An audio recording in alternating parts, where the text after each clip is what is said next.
So if you've ever traveled internationally, you know there are probably a few things that you may have wanted to do differently. In this video, we're gonna get into a few things I would have done differently on my first solo international trip to London and Paris.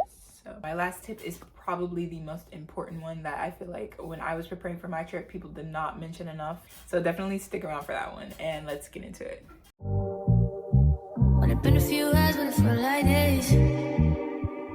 Only been days, but it felt like months. So first things first, you need a SIM card. You need to get that figured out before you leave, okay?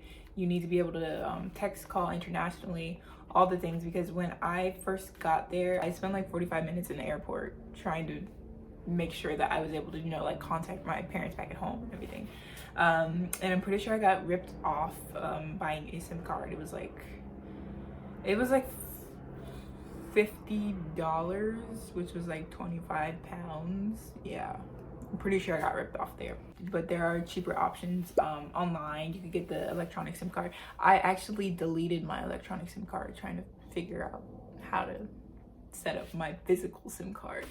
It was terrible, but I was able to text and call and everything eventually. So that's number one. Make sure your phone is situated. Make sure you're able to contact your people back at home. Safety, especially being a solo female traveler, that should be your number one. So the second biggest thing on my list is going to be making sure your bank knows that you're traveling. If not, you might get some blocks on your card that you're using, and you might be able to charge it maybe once or twice, but after that you won't be able to use it because the bank will flag it as like an international fraud type of thing. You're gonna have to be on the phone with them and all of that, and you just want to avoid that when you're, you know, in a different country by yourself, and you just want to be, you know, there comfortable and enjoying yourself. You don't want to have to worry about having access to money that you know you have set aside for the trip. And that one kind of goes into my third tip. Make sure you have enough money set aside for, obviously you book your hotel, your flight and everything ahead of time, but make sure you have enough money set aside for like spending. And I didn't really plan on like doing a whole bunch of shopping. Like I did end up getting like a few souvenirs and things like that, especially because my suitcase was only so big and I didn't want to have to check anything on the way back.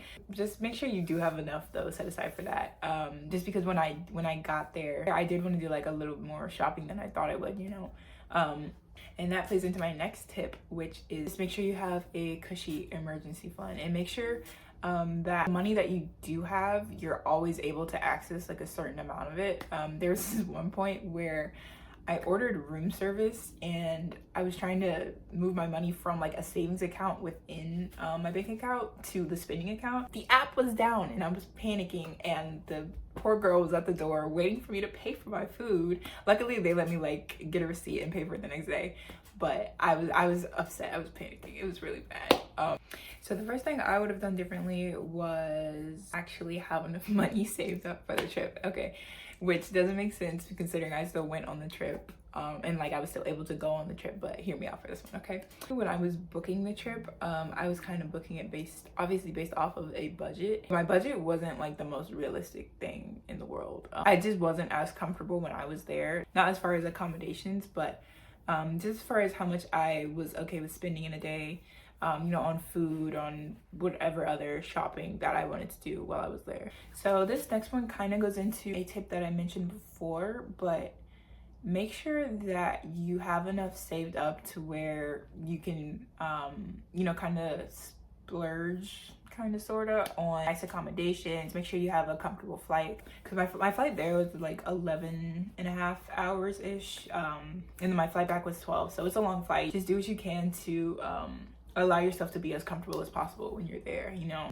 as fun as my trip was, it was at some points it was kind of a lot. Getting to my hotel the first time, like walking through the city, you're walking, you don't know where you are, you don't want to look lost. All the videos and everything that I've seen before, it's like, make sure you're walking, don't stop and look like you're like a tourist admiring everything. Like that's what I was on when I was there.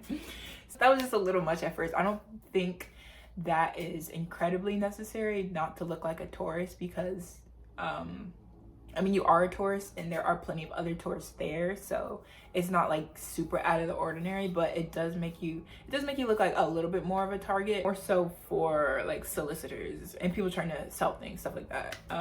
So I would say like overall, I guess save the touristy stuff for the touristy areas where there are other tourists. Like paying attention to your surroundings though, obviously you have to be on top of that. And honestly, just know it's okay to kind of, if you have to like duck into a coffee shop for a second, or just like look around, make sure you know who's around you for a second, and just pause and figure out where you're going, what you're doing, just to get your bearings back. Like that is completely okay. That goes into my last and most important tip.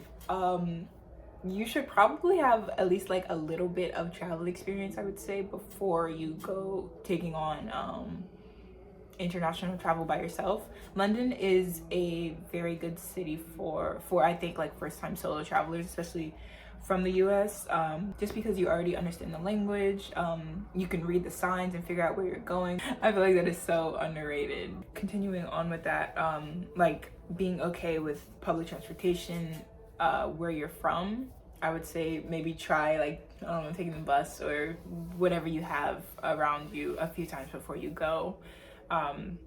You know, just so you're comfortable with like getting on, getting off, again, paying attention to your surroundings when you're in a closed space more so. Be comfortable with walking.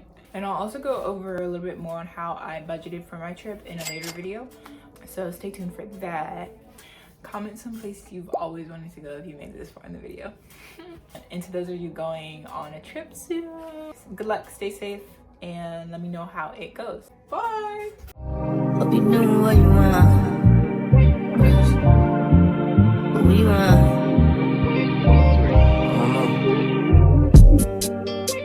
My new bitch look like Tyler Perry, but she don't love me, she too scary.